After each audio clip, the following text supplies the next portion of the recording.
Mambo poa, mambo shega. Tumeshawasili katika jiji la Singida. Wewe wanakufahamu kama nani? Shabiki nguli kabisa wa Simba Sports Club. Mlete mzungu popote ilipo Simba, na sisi tupo kwenda kuisupport timu yetu, na tukiwa tunauza jezi za Simba Sports Club. Bwana, mlete mzungu. Tangu umefika Singida, unaionaje hali ya hewa ya Singida? Hali ya hewa ya Singida iko fresh, iko vizuri, mradi kuna kiupepo kidogo. Tumeridhika nayo kutokana na sisi wenyewe tumetoka Dar, kuna joto, lakini Singida ili ya hewa kidogo ya baridi tumefurahia nayo, na tuko nayo mpaka siku ya mechi ya kesho. Biashara jezi iko vipi kwa hapa Singida? Kwanza tumshukuru mzabuni wetu Jeruti, katutolea jezi nzuri, jezi safi kabisa, hata kwa wako unaweza ukaendea. Sisi tunatoka jezi zinduliwe, tunauza vizuri bila matatizo yoyote, ila tunaepukana tuna wale tunawasii watu wa Simba Sports Club wasinunue jezi feki. Jezi ya Jeruti ni jezi bomba kabisa.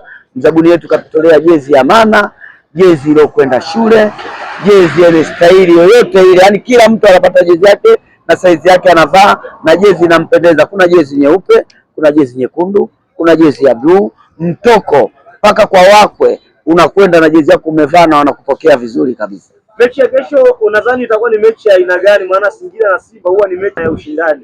Mechi ni ngumu. Mechi ni ngumu kokote. Tumeanzia Kagera, mechi ilikuwa ngumu, tumekuja Mwanza, mechi ni ngumu. Tunashukuru Mungu tumepata ushindi mechi zote mbili. Na hii mechi hapa Singida ni ngumu kweli kweli. Kwa hiyo sisi tunachozungumza kwamba Simba, uongozi wa Simba utapambana tunavyojua. Yaani karibu yetu ni moja. Tunataka tumalize mechi zetu zote za huku, turudi nyumbani Dar es Salaam na pointi 9. Na Mungu atatujalia kesho tutarudi na pointi 3. Okay, neno lako kwa mashabiki wa Simba lakini pia kwa viongozi wa Simba? Maneno yangu kwa mashabiki wa Simba, jitokeze kwa wingi kwenda kuisupport timu yetu. Kesho tutapata ushindi, na viongozi wako makini, wamepanga kikosi kishawasili hapa, kikosi Singida kinajiandaa kwa mechi ya kesho.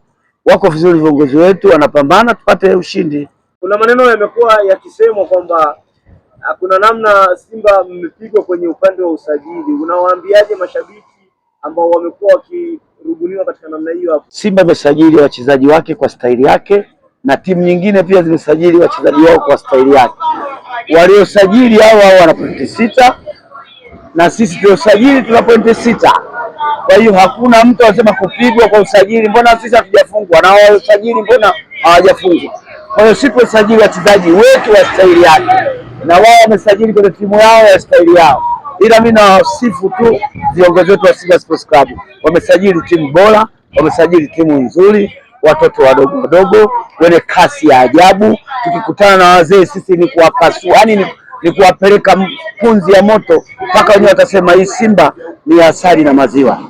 Okay, ni misimu mitano mfululizo Simba wamekosa ubingwa. Tegemea nini kwa msimu huu? Tegemea ubingwa, sababu tuna vijana damu inachemka na wana hali, wana mbinu zote za kusema safari hii tunahitaji ubingwa. Neno lako la mwisho kwa uongozi wa Simba Sports Club? Tupambane na timu yetu, tuache maneno madogo ya kuivuruga timu yetu. Washabiki wetu watulie, viongozi wetu wamefocus katika kutafuta pointi 3 kila mechi. Washabiki wetu waache maneno, tuendelee kupambana na timu yetu mpaka msimu huu tupate malengo tuliyopanga kujifikia kuchukua ubingwa, na kwa ubingwa tu tukafanye vizuri kwa Malawi. Basi yani tufocus kwa timu zetu, tuache maneno madogo, huyu alikuwa hivi, yule alikuwa hivi, huyu alikuwa hivi. Tu focus kuangalia timu yetu tunafanya nini msimu huu, hicho tu.